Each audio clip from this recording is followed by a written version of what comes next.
창세기의 마지막 장은 두 가지 장면으로 마무리되어집니다.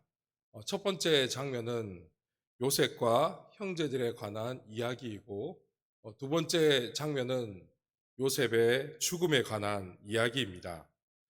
아버지 야곱이 살아 있을 때에 요셉은 형제들에게 친절하게 대했습니다. 정말 형제들을 위해서 최선을 다했습니다. 아버지가 죽은 뒤에 이 형들은 요셉을 두려워하는 모습을 보게 되어집니다. 왜 그렇습니까? 이 자신들이 요셉에게 행한 일을 요셉이 기억하고 복수할지 모른다라는 두려움 때문이었습니다. 그래서 형제들은 요셉을 찾아가서 용서를 구했습니다. 형제들은 요셉에게 아버지께서 돌아가시기 전에 우리의 죄를 용서하라고 하셨다, 이렇게 말합니다. 그러니까 이 형제들의 말을 듣고 나서 요셉은 정말 마음이 아팠습니다. 눈물을 흘렸습니다. 그 눈물은 슬픔의 눈물이 아니었습니다. 이미 용서했음에도 불구하고 여전히 요셉의 마음을 믿지 못하는 형제들을 향한 슬픔의 눈물이었습니다.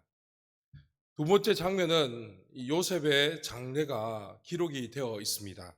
요셉은 110세를 살고 세상을 떠났지만 이 창세기 마지막 장의 이야기를 보시면은 요셉의 장래에 관해서는 길게 표현되어 있지 않습니다.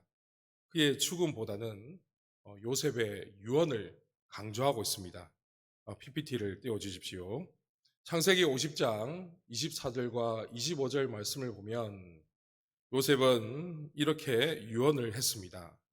하나님이 반드시 당신들을 돌보시고 아브라함과 이삭과 야곱에게 맹세하신 땅에 이르게 하시리라. 당신들은 여기서 내 해골을 메고 올라가겠다 하라. 여러분, 이 고백을 보시면은 이 믿음의 조상들은 가나안에 묻히기를 원했습니다.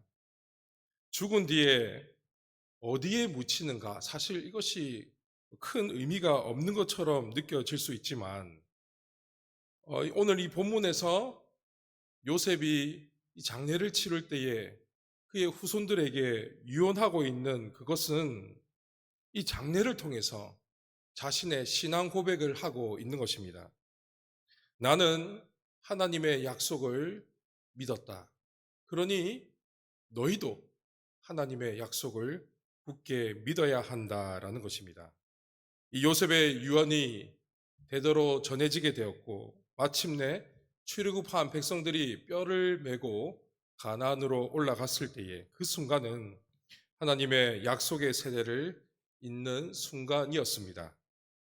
오늘 우리는 이 창세기 마지막 장을 통해서 요셉의 믿음이 우리에게 무엇을 가르쳐 주고 있는지 함께 살펴보자 합니다. 먼저 요셉이 형제들에게 한 말을 살펴보겠습니다. PPT 띄워주십시오. 19절과 20절 말씀을 보면 두려워하지 마소서, 내가 하나님을 대신하리이까. 당신들은 나를 해하려 하였으나 하나님은 그것을 선으로 바꾸사 오늘과 같이 많은 백성의 생명을 구원하게 하시려 하셨나니. 이렇게 고백이 되었습니다. 우리가 읽은 성경에는 이 반복되어 있는 표현이 빠져 있습니다. 히브리 원문을 보면 이 요셉이 형제들에게 말했던 그 내용 가운데 20절 말씀을 보시면은 계속해서 반복되는 단어가 있습니다. PPT 띄워주십시오. 50장 20절 말씀을 보면 당신들은 악을 계획하였다. 하나님은 선을 계획하셨다라고 그렇게 기록이 되어 있습니다. 우리가 지금 읽었던 이 20절 말씀을 보면 이 계획이라는 단어가 빠져 있습니다. 그러나 이 원문에는 강하게 이 표현이 되어 있다는 것이죠. 그러면서 이 계획이라는 말 앞에 악을 계획하였다, 그리고 선을 계획하였다라는 말이 각각 붙어 있으면서 대조를 이루고 있습니다. 요셉이 형제들에게 했던 이 말은 그렇다면 핵심이 무엇입니까? 단지 형들을 책망하기 위해서, 이렇게 표현한 것처럼 느껴지십니까? 네, 그렇지 않습니다. 요셉의 이 말은 형들의 악한 계획에도 불구하고 하나님은 선을 계획하시며 결국 모든 것을 하나님의 뜻 가운데서 이루신다는 사실을 증언하는 말입니다. 이 말씀은 시편 33편과 읽을 때에 더욱 선명하게 우리는 알게 되어집니다. 시편 33편 10절과 11절 말씀을 보면 여호와께서 나라들의 계획을 폐하시며 민족들의 사상을 무효하게 하시도다. 여호와의 계획은 영원히 서고 그의 생각은 대대에 이르리로다라고 기록이 되어 있습니다. 자, 이 시인의 고백을 보면 여호와께서 나라들의 무엇을 폐하신다라고 기록하고 있습니까? 계획이라고 기록이 되어 있죠. 여호와는 나라들의 계획을 폐하시지만 11절은 대조되어 있습니다. 그러나 여호와의 계획은 어떻다라고 고백합니까? 영원히 서고 그의 생각은 대대에 이르리로다라고 고백합니다. 그러니까 우리가 이 요셉이 한 말과 시편 33편의 시인의 고백을 함께 읽어보면 그 의도를 명확하게 알 수 있게 되어진다는 사실이지요.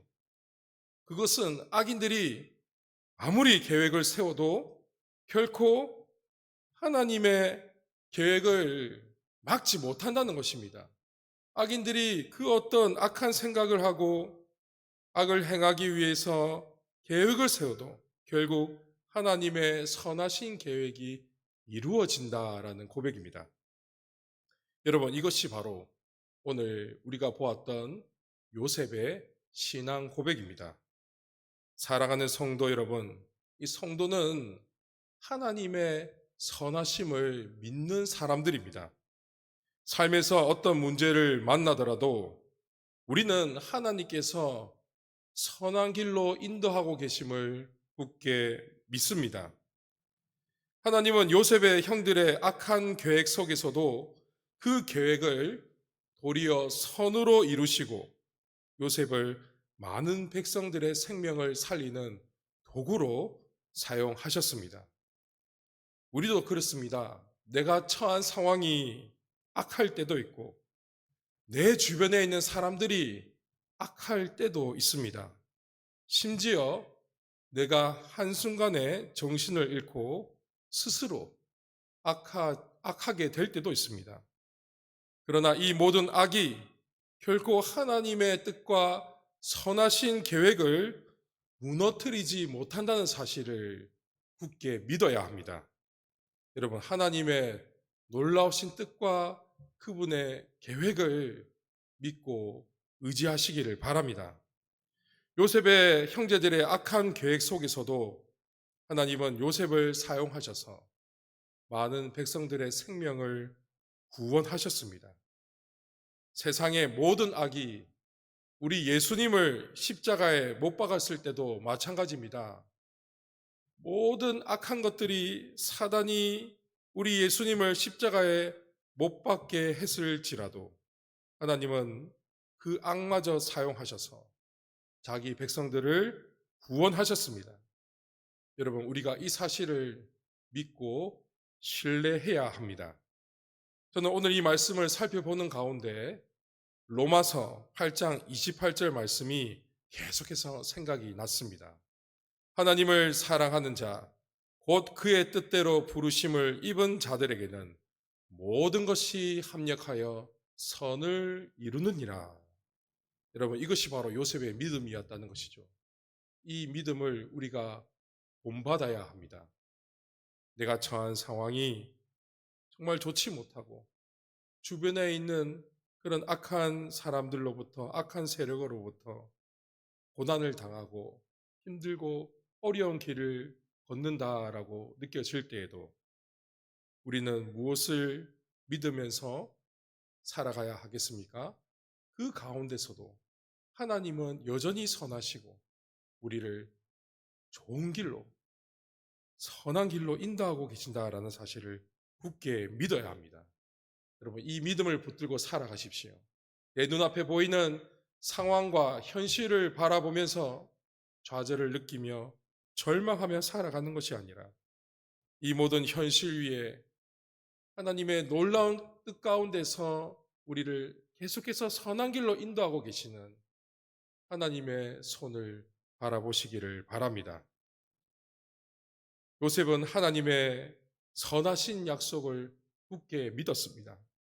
그렇다면 그는 그 믿음을 어떻게 나타내며 살았을까요? 오늘 본문을 보시면은 요셉은 눈물을 흘리면서 형제들에게 이렇게 말했습니다. 21절 말씀을 보면 그들에게 위로합니다. 두려워하지 말라. 그러면서 내가 당신들과 당신들의 자녀를 기르겠다라고 약속을 했습니다.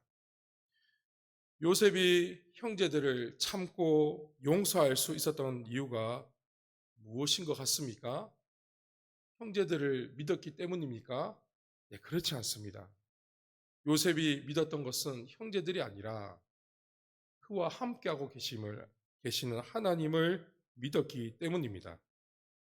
하나님은 지금도 살아계시고 내 형제마저도 변화시킬 수 있는 능력의 하나님 되심을 믿었기 때문에 형제들을 향해서 계속해서 참을 수가 있었고 인내할 수 있었고 용서할 수 있었던 것입니다. 사랑하는 성도 여러분, 오늘 창세기의 마지막 장이 우리에게 보여주는 메시지는 분명합니다. 그것은 바로 하나님의 약속을 믿는 사람은 혼자 가지 않는다라는 것입니다. 요셉은 하나님의 약속을 굳게 믿었고 그 믿음으로 형제들과 함께 갔습니다. 이것은 형제들이 완전했기 때문이 아닙니다. 충분히 변화되었기 때문도 아닙니다. 오직 한 가지 이유 때문이죠. 하나님께서 그들을 변화시키실 것을 굳게 믿었기 때문입니다. 그래서 요셉은 참았고 품었고 끝까지 함께 가게 되었습니다. 사랑하는 성도 여러분, 이 창세기 50장의 마지막 내용은 한 사람 개인의 이야기, 믿음의 이야기로 끝나고 있지 않습니다. 한 공동체의 믿음으로 마무리되어집니다. 요셉은 거대한 하나님의 구속사를 이루기 위해서 홀로 그 길을 가지 않았다는 것이죠. 홀로 가는 길을 선택하지 않았습니다. 그는 형제들과 함께 가는 길을 선택했습니다. 그러나 이렇게 함께하는 길은 결코 쉬운 길은 아니었습니다. 형제들은 여전히 불안했고 여전히 자기 중심적이었으며 여전히 요셉의 마음을 온전히 신뢰하지 못했습니다. 그럼에도 불구하고 요셉은 그들을 내버려 두지 않았습니다. 그들을 내치지 않았습니다.